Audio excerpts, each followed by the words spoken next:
invitados. Y la semana pasada tuvimos el privilegio de tener un testimonio que yo creo que a más de uno impactó, el testimonio de Marianita. Y es como cuando cambiamos nuestra mente en un testimonio para que nos diéramos cuenta de que no importa qué problema pueda venir a tu vida, cuando tú tienes la manera correcta de pensar, has transformado tu mente, cualquier cosa que venga te va a ayudar a crecer. El día de hoy tengo el privilegio de invitar a alguien más a que nos dé su testimonio. Y en esta mañana vamos a estar hablando acerca de cómo transformar y renovar tu vida relacional. Las relaciones son un indicativo de cómo estás espiritualmente. Si tú estás en pleito con tu prójimo, es el segundo mandamiento: amarás al Señor tu Dios y a tu prójimo como a ti mismo. Quiere decir que algo ahí anda mal. No puedes dar lo que no tienes. No puedes dar amor si no lo tienes. No puedes dar paz si no la tienes. No puedes dar sanidad si tú estás dolido. No puedes dar perdón si tú no lo has recibido. Y una vida que a mí me ha impactado muchísimo ha sido la vida de Bárbara de la Cruz. Y sin más, yo le voy a pedir que pase. Ella nos tiene su testimonio de cómo vive y sin más, yo le voy a preguntar a Bárbara todo. Para los que no me conocen, mi nombre es Bárbara y soy un milagro de Dios. Amén. Para mi testimonio quiero empezar desde que estaba niña. Yo soy la única hija que tiene mi mamá y mi papá en común. Mis papás eran alcohólicos y usaban drogas. Aparte de eso, mi papá le pegaba mucho a mi mamá. A mí me tocó muchas veces mirar sus peleas. Y a los 7 años después de que mi papá le había pegado muy feo a mi mamá decidió irse. Agarró sus cosas y se fue, dejándome a mí con mi papá. Cuando ella se fue me sentía muy triste, abandonada, y me empecé a refugiar en la comida. Mi papá no dejó de tomar ni de usar drogas. Y me tocaba cuidarme yo sola. Yo sola me bañaba y me peinaba y me iba caminando a la escuela. No me podía concentrar en la escuela. Y mis maestras me regañaban, pero yo nunca quise decirles nada. A los 12 años mi papá dejó que un amigo de él viviera en nuestra casa. Y de primero se me hacía algo bonito, porque su amigo era cariñoso y me daba el cariño que mi papá no me daba. Pero ese señor estaba enfermo y yo no lo sabía. Una noche después de que mi papá se fue a dormir, ese hombre abusó de mí.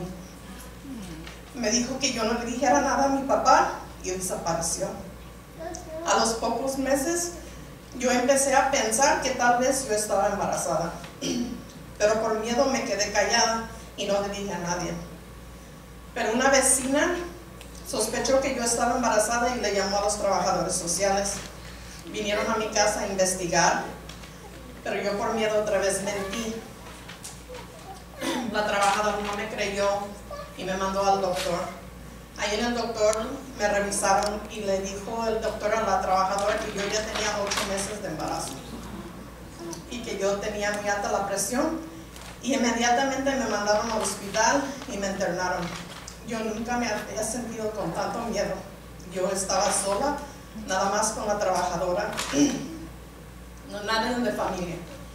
A los pocos días la trabajadora me dijo que yo ya no podía ir con mi papá y me mandó a vivir con mi mamá. Vivir con mi mamá después de tanto tiempo no fue nada fácil, pero no me quedaba otra.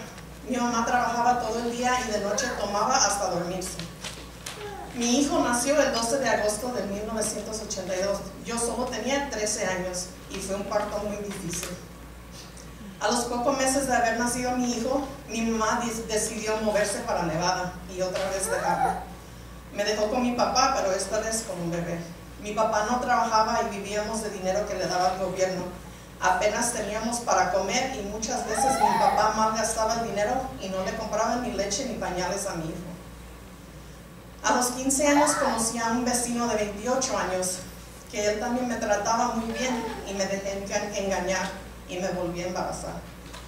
Esa vez sí le dije a mi papá y mi papá insistió en que yo tenía que dar en adopción a ese niño. Le pedí su apoyo al papá del bebé y me lo negó. Me quedé sola y sin el apoyo de nadie. Mi papá habló a los de adopción y me dijo que tenía que escoger la familia. Mi mamá vivía lejos y no tenía el apoyo de ella y casi ni me hablaba ella. Entonces empecé el proceso de dar mi hijo en adopción. El día que me empezaron los dolores, mi papá me llevó al hospital y me dejó sola y sola me alivié de mi hijo. Y cuando nació, me lo quitaron y no me dejaron mirarlo ni abrazarlo. A los pocos días de que nació mi hijo, vino mi papá para llevarme a la casa y le pedí que por favor me dejara ver a mi bebé antes de irme. Y me dijo que no tenía tiempo para esas tonterías. Llegando a la casa me encerré en el baño y lloré por horas. Me sentía vacía, me hacía falta mi bebé. Desde ese día todo mi mundo cambió. Yo ya no era la misma. Me empezó a dar ataques de pánico y no encontraba la paz ni la tranquilidad en ningún lado. Entonces decidí moverme con mi mamá a Nevada. Me fui con mi hijo de 2 años con esperanzas de poder sentirme mejor. Llegué con mi mamá y con su nuevo esposo. Mis ataques de pánico no paraban. Mi mamá me llevó a varios doctores, pero todos decían que yo estaba bien. Pero yo no me sentía bien, me sentía morir.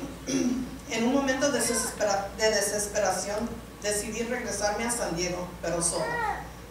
Dejé a mi hijo con mi mamá por varios años, mientras yo me perdí en ser una muchacha irresponsable que solo quería divertirse. A los 18 años conocí a alguien y de vuelta me embaracé.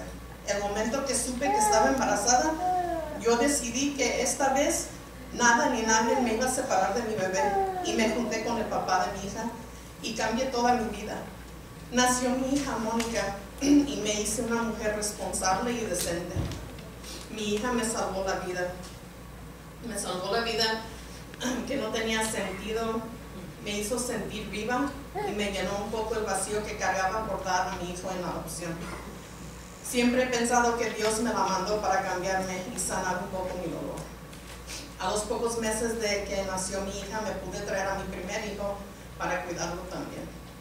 No fue fácil mi matrimonio, mi esposo tomaba mucho y me engañaba con otras mujeres, pero no quería destruir mi familia y mejor me dediqué a cuidar a mis hijos y no decía nada. Después de estar casada 15 años y pasar por muchas cosas, decidí dejar a mi esposo. No fue fácil para mis hijos el divorcio y les empecé a querer hacer felices comprándoles cosas materiales. No tenía mucho dinero, pero alguien me enseñó a cambiar precios y así podía comprar muchas cosas con poco dinero. Yo sabía que no era correcto y me sentía mal conmigo mismo, pero la tentación cada vez que iba a la tienda me ganaba y yo lo hacía de vuelta. Así viví mucho tiempo queriendo llenar el vacío de mí y de mis hijos. Traté de acercarme a Dios en la iglesia católica, pero nunca me sentía aceptada. No encontraba la manera de ser feliz y después de otra relación que acabó mal, me empecé a juntar con unas amigas de mi pasado que no eran muy buenas. Cada fin de semana me la pasaba en el baile con ellas.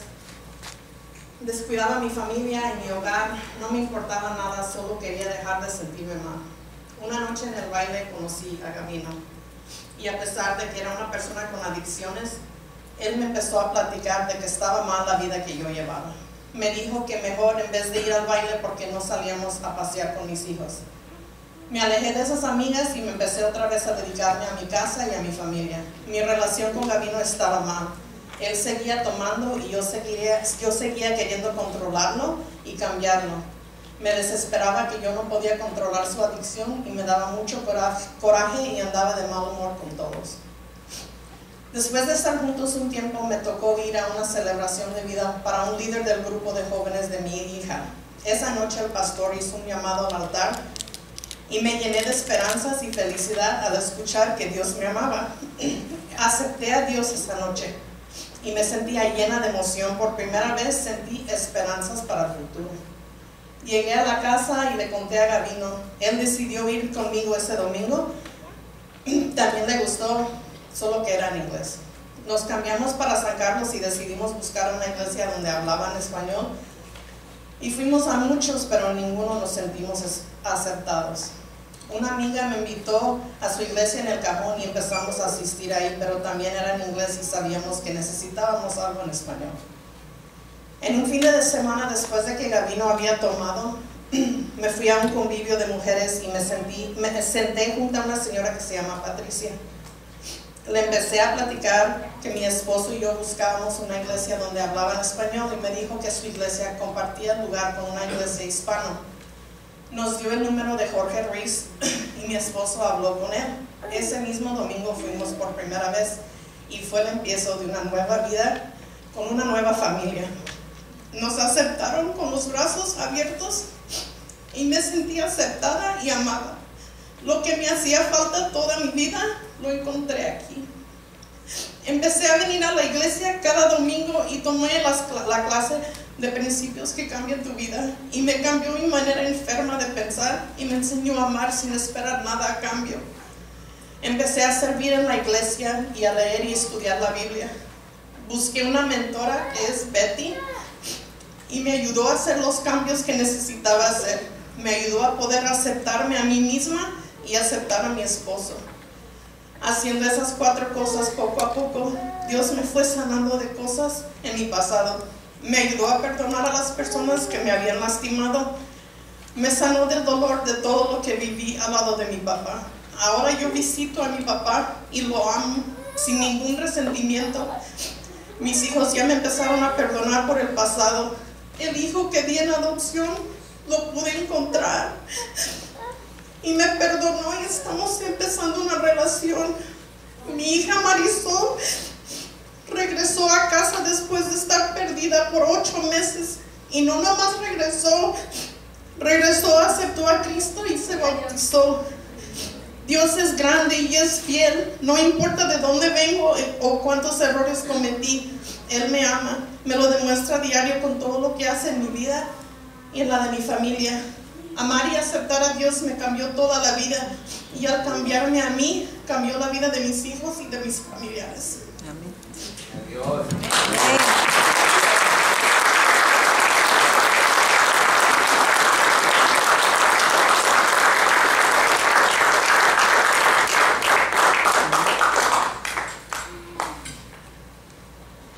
No importa tu pasado, no importa lo que hayas hecho, en Dios puede haber transformación. Le agradezco a Bárbara porque, si ustedes se dan cuenta, es algo muy difícil el abrir tu vida, el dejar que todo el mundo vea de par en par lo que ha pasado, pero eso es ser transformado en tus relaciones, transformado en tu forma de pensar, transformado en tu cuerpo, transformado en tu vida total, integralmente. Y ese es el objetivo por el cual estamos en Encuentro de Amor y Amistad. No es una rutina de venir domingo a domingo, es algo donde te das completamente y le dices a Dios todo, para ti todo, toda mi alma, todas mis fuerzas y toda mi mente. Amarás al Señor tu Dios. Y eso es lo que pretendemos. Y en esta mañana quiero platicarte aún más acerca de por qué Bárbara puede hacer lo que acaba de hacer. Cómo fue que perdonó, cómo fue que restauró sus relaciones, cómo fue que se enfocó. Y para eso te voy a pedir que, si no tienes notas del mensaje, que levantes tus manos y ahí van a pasar a darte una nota del mensaje. Y quiero iniciar comentándote que hemos hablado anteriormente del área emocional, del área espiritual, del área mental, y hoy vamos a hablar del área relacional. Si te has perdido alguno de estos mensajes, los puedes encontrar en YouTube. Le pones ahí Encuentro de Amor y Amistad y ahí te va a salir la serie Transformados. Y como te menciono, no venimos buscando una religión, no venimos buscando una rutina de cada domingo. En Encuentro de Amor y Amistad buscamos tener una relación con Dios, una amistad con Dios, a la vez una amistad entre nosotros que nos ayude a superarnos. a ver la vida como Dios quiere. ¿Y cómo es que Dios quiere? Mira, Romanos 12:2, ahí en las notas, ahí vienen todos los textos bíblicos que vamos a estar utilizando. Y en Romanos 12:2 dice: y no vivan ya como vive todo el mundo. Al contrario, cambien de manera de ser y de pensar, así podrán saber lo que Dios quiere, es decir, todo lo que es bueno, agradable y perfecto. Y este ha sido el versículo clave de estas semanas que hemos hablado de esta serie, Transformados. Cambia tu forma de pensar. ¿Por qué? Porque Dios te ama tanto que te acepta como vienes, pero al mismo tiempo no te va a dejar como estás.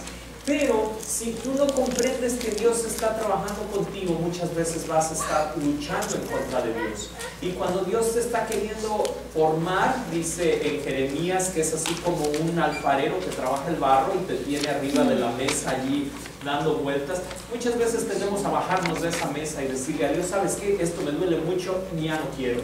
Y entonces el proceso se detiene porque Dios no te va a forzar. Dios es un caballero y Dios no va a meter a nadie a empujones al paraíso. Dios quiere que tú cooperes y que tú seas partícipe de esa transformación.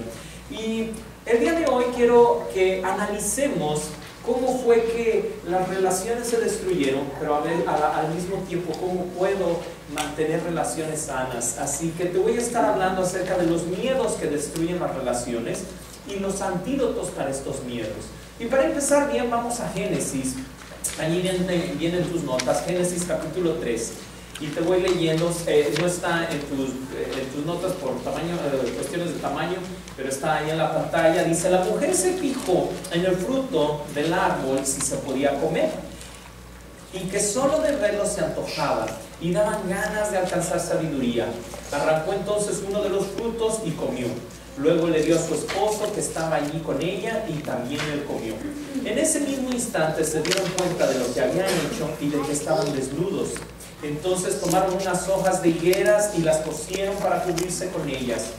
Con el viento de la tarde, el hombre y su esposa oyeron que Dios iba y venía por el jardín. Así que corrieron a esconderse de él entre los árboles. Pero Dios llamó al hombre y le preguntó: ¿dónde estás? Y el hombre contestó: oí tu voz en el jardín y tuve miedo, pues estoy desnudo. Por eso corrí a esconderme. ¿Y cómo sabes que estás desnudo?, le preguntó Dios. ¿Acaso comiste del árbol que te prohibí comer? El hombre respondió: la mujer que tú me diste por compañera me dio del fruto del árbol, por eso comí.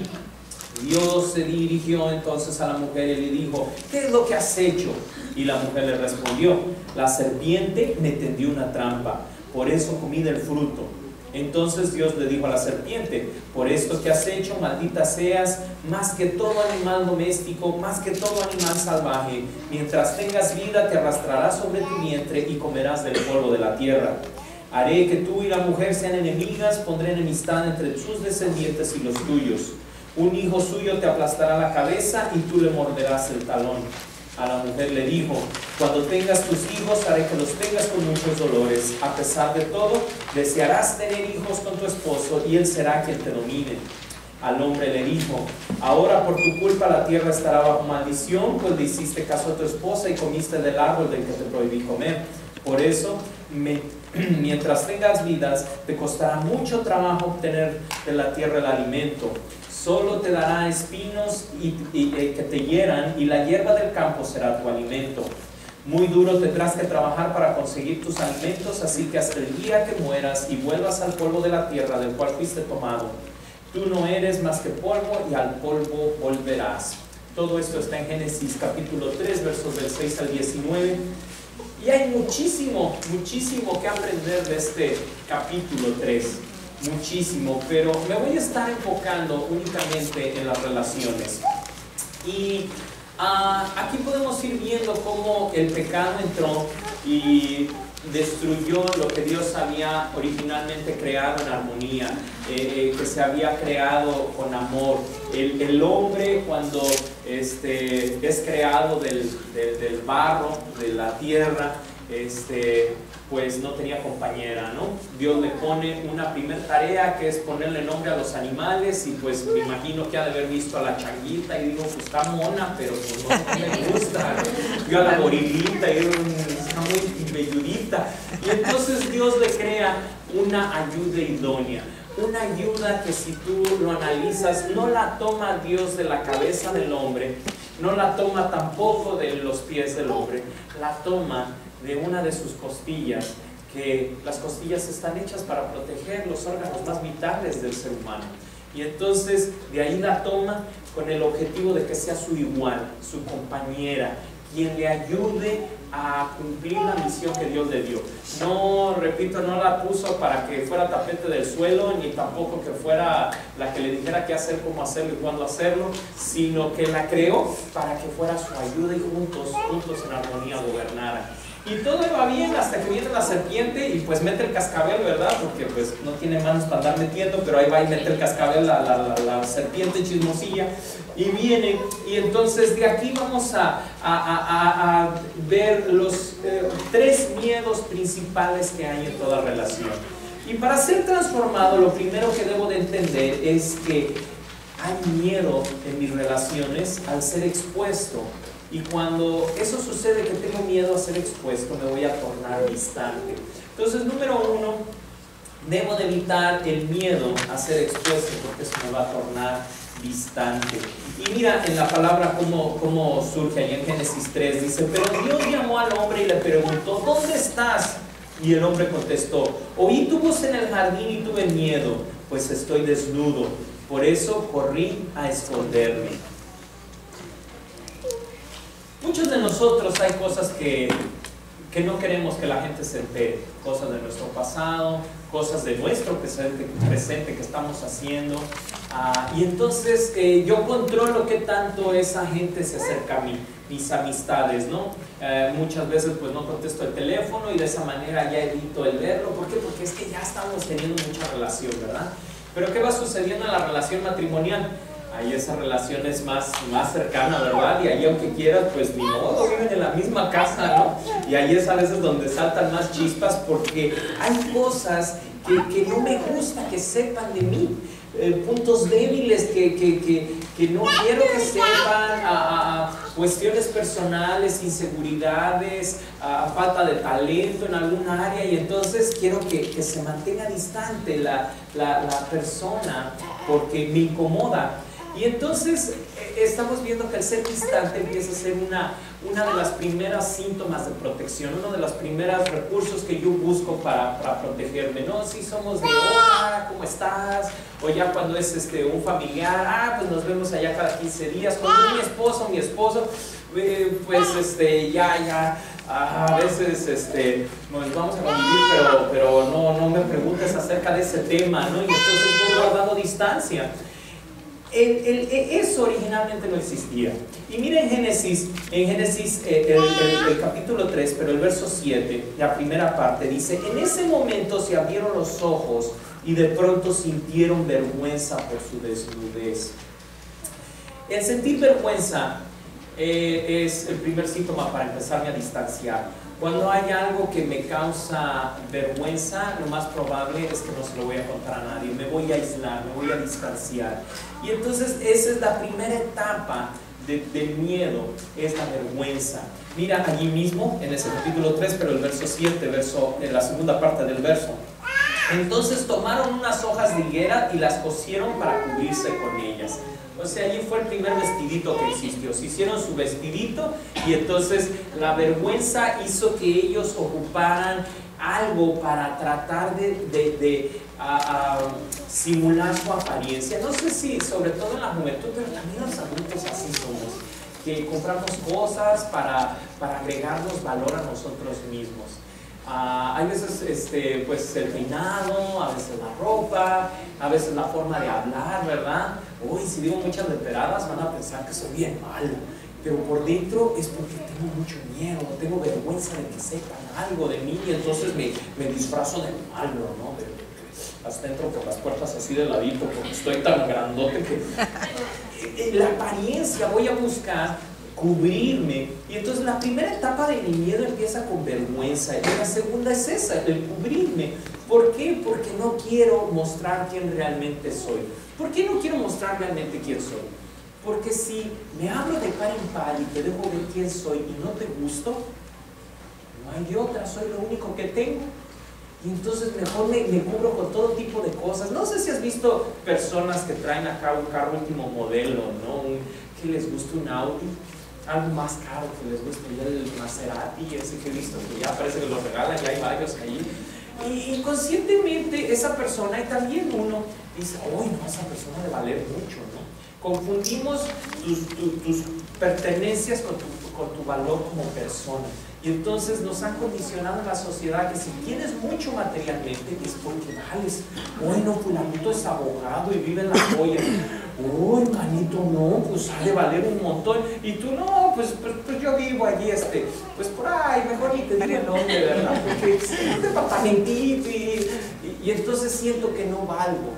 No vales por lo que tienes, por lo que posees. Y esa mentira nos han puesto. Y entonces me cubro y me lleno de cosas para aparentar que valgo más. Miren Génesis capítulo 3, verso 8. Corrieron a esconderse de él entre los árboles. Ya estamos viendo aquí a Adán y Eva en todo. Primero les dio vergüenza, luego se cubrieron y luego corrieron a esconderse. Nos vamos dando cuenta cómo algo pasó en su relación con Dios. Al principio estaban bien, comen del fruto, y entonces empieza a verse este distanciamiento que empieza por vergüenza, cubrirse. Y entonces viene Dios y les pregunta, ¿verdad? Cuando Dios te pregunte algo en tu vida, porque llega y le pregunta al hombre, ¿verdad? ¿Comiste del fruto del árbol que te prohibí? Cuando Dios te pregunte algo en tu vida, no es porque Él no lo sepa, es porque te está dando la oportunidad a que te llenes de valentía y que te hagas responsable de tus acciones. Como papás, yo creo que eso lo podemos entender muy bien cuando tenemos un hijo como de ahí de 4 o 5 años, ¿verdad? Que desobedecen y, ay, yo tengo uno que cada ratito me saca canas verdes. Pero le pregunto, y le estoy preguntando no porque no sepa, ¿verdad? ¿Te comiste las galletas? Y todo lleno aquí en mis bajos, ¿no? Lo que estoy queriendo en él es que él se haga responsable y diga, sí, cometí un error. Y entonces cuando él no acepta lo que hizo mal, ahí es donde viene la consecuencia negativa, ahí es donde viene la disciplina. No porque uno no lo ame, no es porque Dios haya castigado al hombre o a la mujer, sino es porque Dios quiere que ellos reflexionen. Y en nuestras relaciones, le digo, hay tanto que aprender de este texto, pero aplicándonos a la relación, estoy viendo que el miedo hace que me distancie. Otro efecto del miedo en mis relaciones es que voy a ponerme a la defensiva. Para ser transformado en mis relaciones debo de vencer mi miedo a ser rechazado, porque eso me va a poner a la defensiva. Entonces estoy viendo que mi miedo primero hace que me distancie. Segundo, el miedo en mis relaciones va a hacer que me ponga a la defensiva. Y mira lo que pasó con el hombre y la mujer en el huerto. ¿Y cómo sabes que estás desnudo?, le preguntó Dios. ¿Acaso comiste del fruto que te prohibí comer?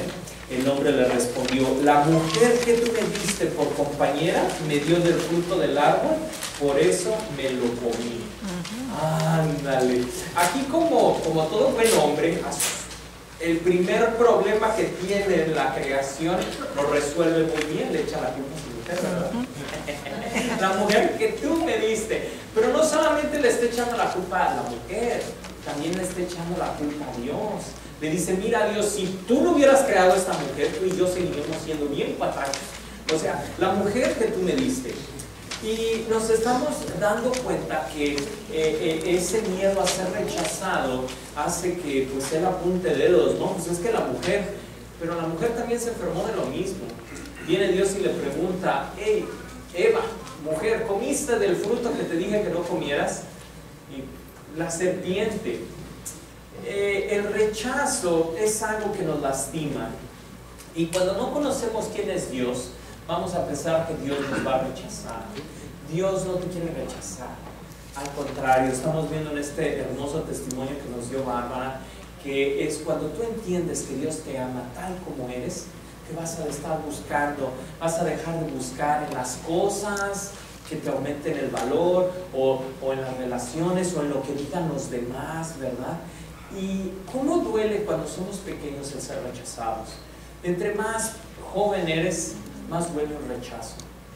Estamos creados para que Dios nos ame y andamos buscando amor, lo triste, en lugares incorrectos. Y hay veces que aún en los lugares correctos, porque la familia Dios la creó para que nos ame, para que nos acepte, pero hay familias disfuncionales, hay familias que no funcionan como debieran y entonces en lugar de amar a los hijos, los rechazan y eso causa heridas. Y entonces voy por la vida buscando quién me ame, quién me acepte, quién me diga que valgo. Analízalo en tu vida, analízalo y te vas a dar cuenta que esa hambre todos la tenemos. Quiero que me quieran. Quiero que me quieras, dímelo, grítamelo, cántamelo, pónmelo en poemas, en flores, como sea, pero dime que me quieres.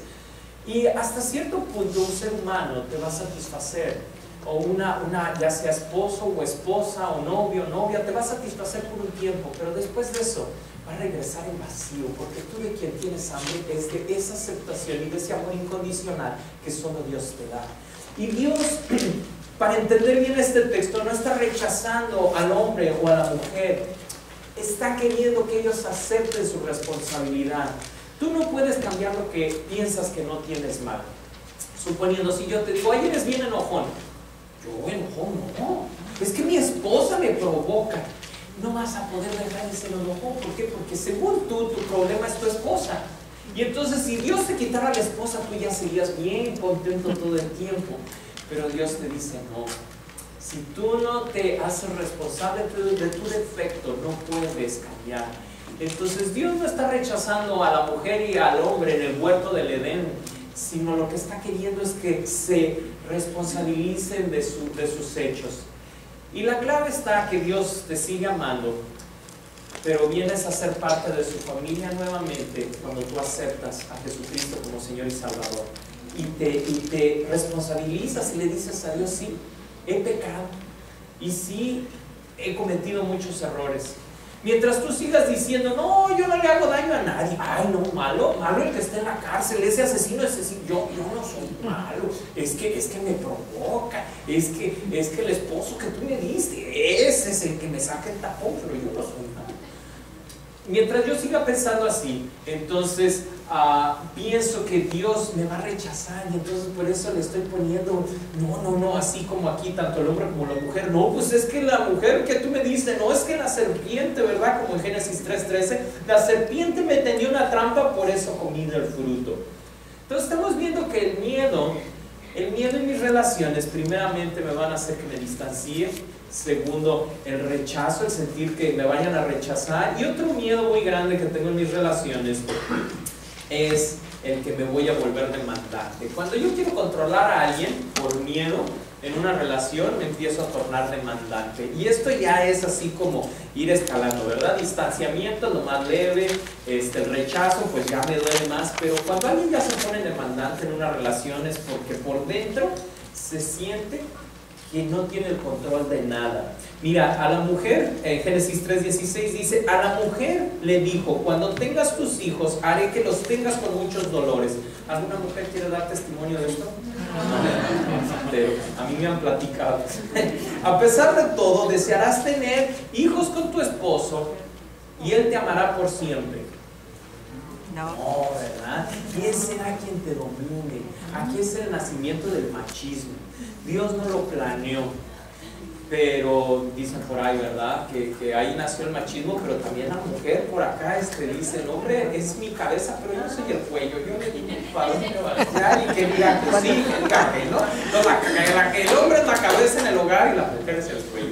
No. Aquí Dios creó al hombre y a la mujer en igualdad, para que fueran compañeros, no para que se estuvieran peleando por el poder.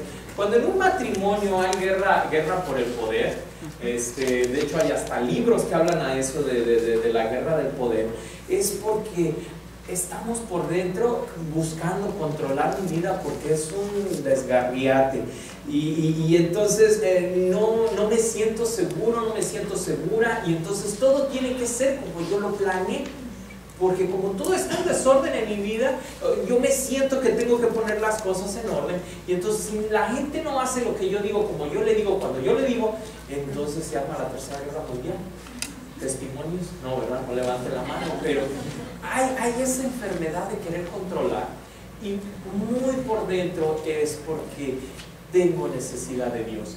Cuando tú sabes que Dios te ama, y tú sabes que tu vida está controlada por Dios y que Dios te dice que Él te ama y que todo lo que venga en tu vida te va a ayudar para bien, que te va a ayudar para crecer, lo dice Romanos 8:28, dice, todo obra bien a los que aman su nombre. No importa que venga, te está diciendo Dios, no importa lo que pase mañana, te va a ayudar para bien.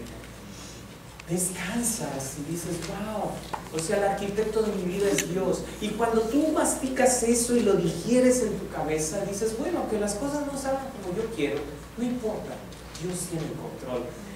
Entonces, los miedos, los antídotos, mira, vamos a ver rápidamente los antídotos para aprender a vivir. Y el primer antídoto, bueno, es el amor de Dios. Aprender a vivir en el amor de Dios va a ser el antídoto en estos miedos. Y tú lo puedes analizar en el testimonio que dio Bárbara.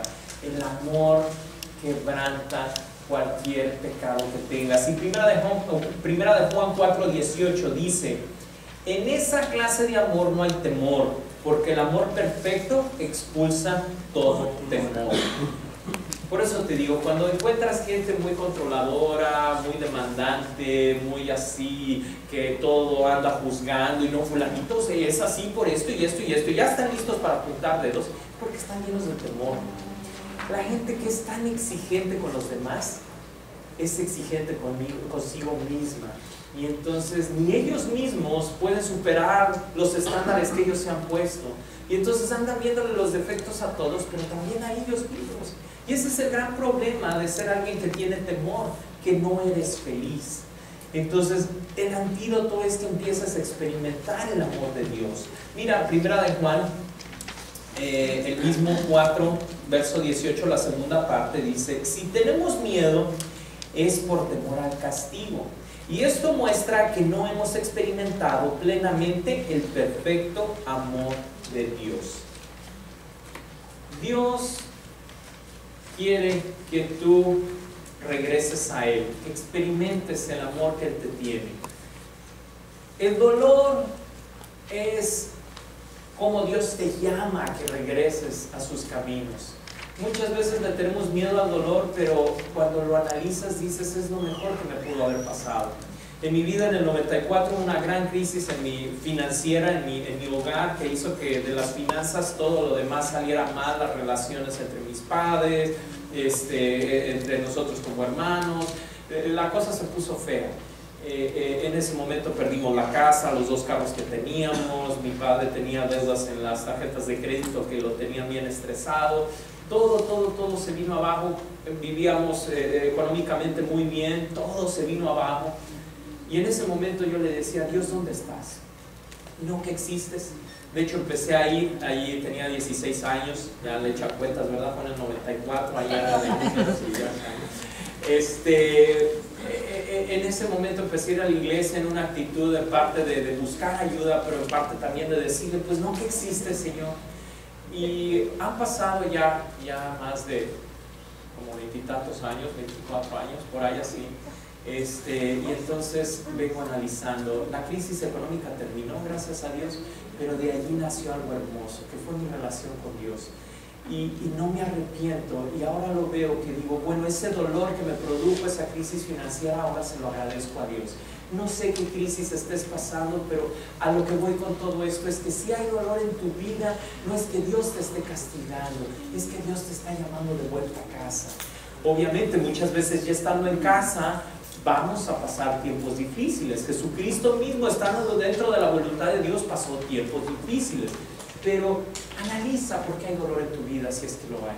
¿Es por malas decisiones que has tomado tú? ¿O es porque estás dentro de la voluntad de Dios y Dios está forzando o formando tu carácter? Pero de cualquier manera, estás en una situación ganadora. Lo único que tienes que hacer es meditar en el amor de Dios. Mira, número 1, para ser transformado dentro de los antídotos, debo de rendir mi corazón a Dios cada día. Es lo primero que debo de hacer, rendir mi corazón a Dios cada día.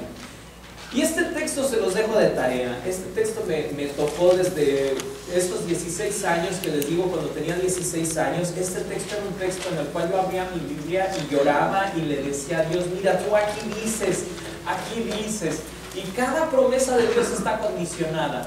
Y en esta promesa de Dios hay 3 condiciones, pero hay más de 10 consecuencias positivas a esta promesa. Y mira, las 3 condiciones que Dios te dice, mira, que si tú amas a Dios y le pides perdón, y tú y tu familia dejan de hacer el mal, esas son las 3 condiciones que se está poniendo. Nuevamente, amar a Dios, que le pidas perdón y que dejes de hacer el mal, tú y tu familia. Mira todas las consecuencias positivas, todas las promesas que Dios te tiene. Entonces no tendrás de qué avergonzarte y podrás vivir sin temor, olvidarás tus sufrimientos por completo, y si acaso lo recuerdas será como recordar cosas sin importancia. Tendrás una vida muy feliz, tus pesadillas más horribles se convertirán en dulces sueños, vivirás en paz y protegido por Dios, dormirás confiado y lleno de esperanza, sin miedo a nada ni a nadie, y muchos querrán ser tus amigos. ¿Te das cuenta? Cuando medito en el amor de Dios y amo a Dios y le pido perdón. Por cierto, el amor no es como Hollywood nos lo pinta, de que son maripositas en la panza y que me vio, nos vimos, me gustó, le dije, ay, entonces ya me enamoré. El amor es una decisión. Y es por eso que el primer mandamiento te lo da como un mandamiento. Amarás al Señor tu Dios. No te está diciendo si sientes bonito o no. Te dice, ama al Señor tu Dios. Y el segundo, ama a tu prójimo. Son mandamientos. El amor es una decisión. Número 2, para ser transformado como antídoto. Para ser transformado en mis relaciones, debo de recordar diariamente lo mucho que Dios me ama.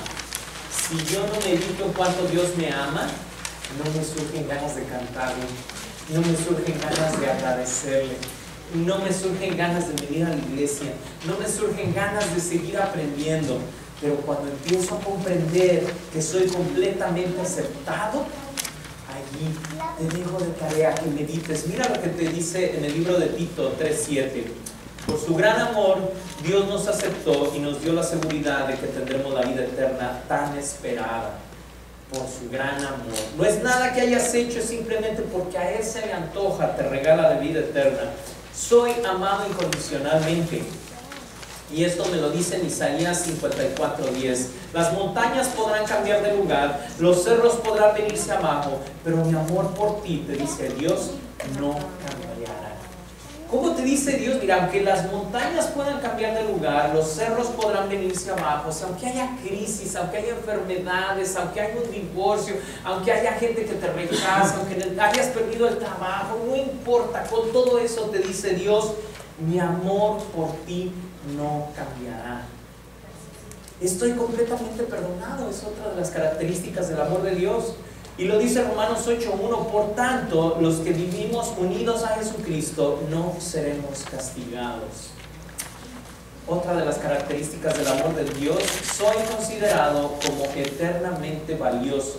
Cuando Dios nos hizo libres por medio de la muerte, en 1 Corintios lo dice, Cristo pagó un precio muy alto. Aquí me gustaría hacer una pequeña pausa.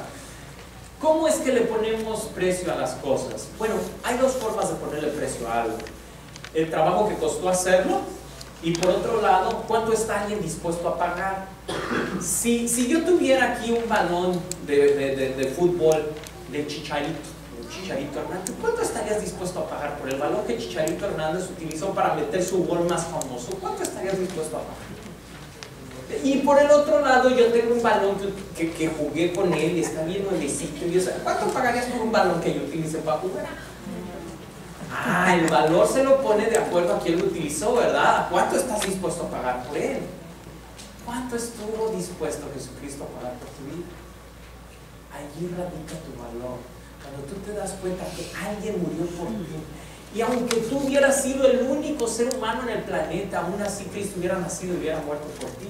Y eso te lo dice Dios en la parábola de las 100 ovejas. Dice que 99 estaban portándose bien, guardaditas en el redil, muy bonitas, y una se perdió.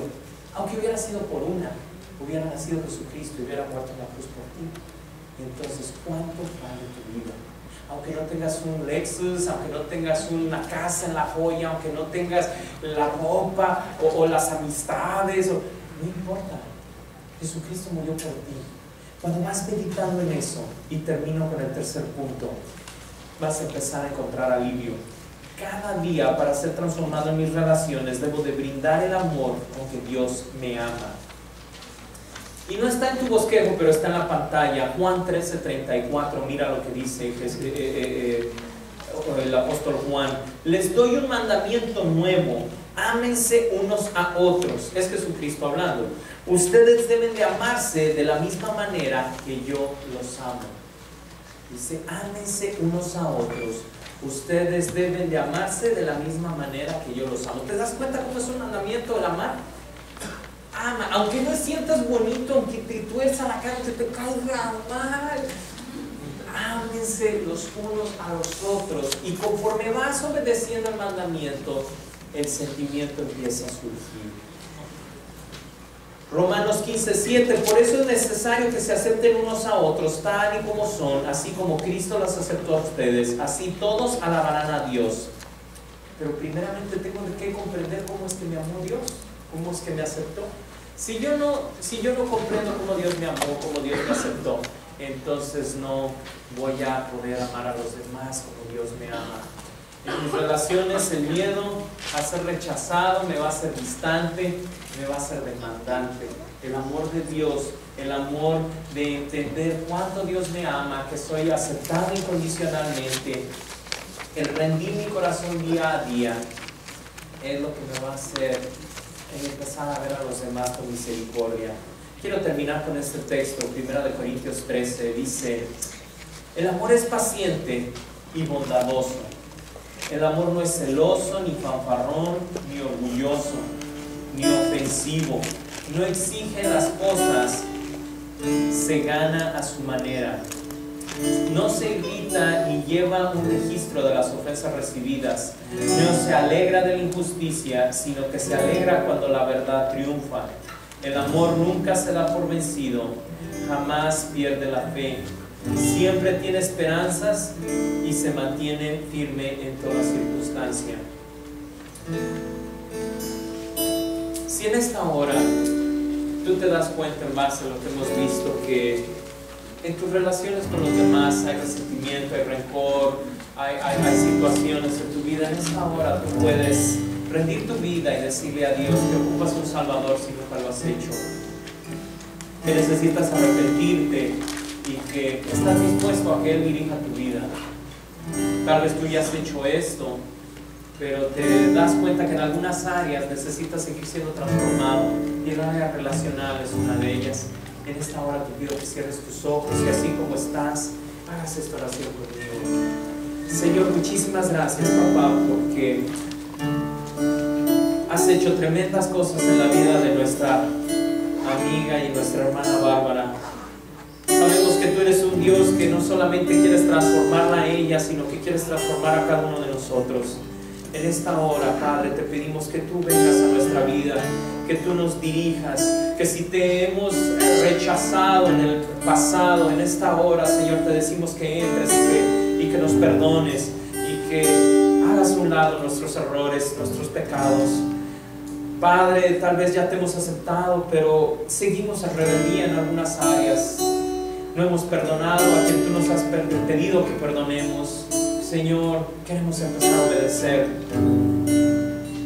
Tal vez hay gente que no le hablamos hace mucho. Padre, en esta hora te pedimos ayuda para que tú nos ayudes a restaurar esas relaciones. Ayúdanos a ser transformados, a poner por obra, Señor, ese amor, a meditar en que tú nos amas todos los días. No importando lo que hayamos hecho, tú nos amas. Padre, ayúdanos a arrepentirnos de los pecados que hemos cometido y poner tu palabra por obra para entender que sí funciona y cuánto tú nos amas. Ayúdanos a comprender la altura, la anchura y la profundidad de tu amor por nosotros. En el nombre de Cristo Jesús te doy gracias, papá. Amén. Amén. Y amén.